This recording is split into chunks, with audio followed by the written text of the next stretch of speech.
Yes, well, political humour is extraordinarily powerful. When you say insurance scheme, I can't help but hear the word scam after the cartoon that you had out.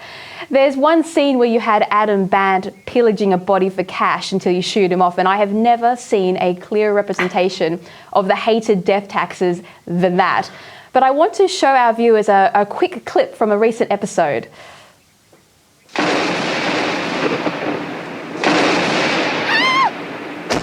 What's going on? We've lost power. Someone must have shut down all the coal-fired power plants. Shh! Can you hear that?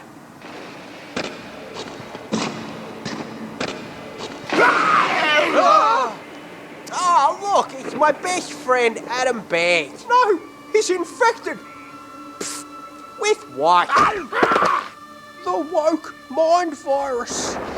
Feminism is transphobic. End all coal and gas now. Renewables. Run! What are you doing? Come on! Now that was inspired by the woke zombie drama The Last of Us, where our modern political ideology of woke has been represented quite accurately, I might say, as a virus. Now, setting aside the hilarious state of Albo's nipples in that cartoon, people will be watching these with a long after every figure within them has left politics. You've created a part of the Australian cultural history. Now, why did you decide to make this amazing series? Well, actually, I can't take credit for that, Alexander. It was James Ashby, my chief of staff. And he saw this young up-and-coming couple of guys that they'd put together some sort of cartoon, not political, but on another line. And he put his brain together and thought, wow, how would this go with politics? So anyway, he spoke over the idea with me and I agreed to go along with it. And it's been the best decision that we've made, because we really wanted to get people between 18 and 35 interested in politics. And that was the main reason why we started up the cartoons. But it's all age groups, people from all different political backgrounds. And it's quite interesting, the number of politicians who come up to me in Parliament and say they'd love to be part of the series. And I just have a chuckle at them. And, and I said, I'm not going to do you any favours. If you're in our cartoons, I don't intend to do you any favours. So anyway, no, it's quite funny. Even the politicians are actually have a chuckle of it and watching these series. It's very much an at-own risk kind of proposal, if you ask me.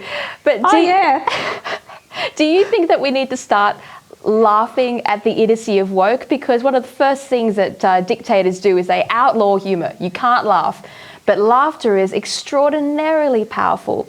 Is it the secret to defeating this new crazy ideology? Yes, look, it is. If we don't laugh, Alexandra, we're going to start crying, because this woke ideology, like transgender, these kids getting all these operations, cut off bits and pieces or add bits and pieces, it's just ridiculous where we're headed with this. And yet I don't see either side of politics that are actually taking a strong stance to stop this happening to our kids. We have a real problem. As the older generation, I talk to a lot of people my age, they just don't know what the hell is happening in this country. We've never seen anything like this before. It's just absolutely ridiculous. And you try to tell the young ones, and of course they seem to switch off. They don't understand. They've have this attitude. Oh well, she'll be right. Don't worry about it. We know what we're doing. And I don't think that's the best way to go with it. And what they do, Alexander, is they shut down debate on it. So you as a parent, if you don't want your child to have puberty blockers or you don't want to have the operation, you've got no say in it. You've lost your rights over your child. That's wrong, absolutely wrong. And that's where I'm fighting for the parents' rights. It's not up to the state to take over control of your children. What they're teaching these kids in school is absolutely disgusting. These are children, let them be children. And so these are things that are very important to me, and I will keep fighting them, and hopefully these other politicians will get some bloody common sense about them and start standing up for the rights of parents to have a say in their children. Absolutely well said, Pauline.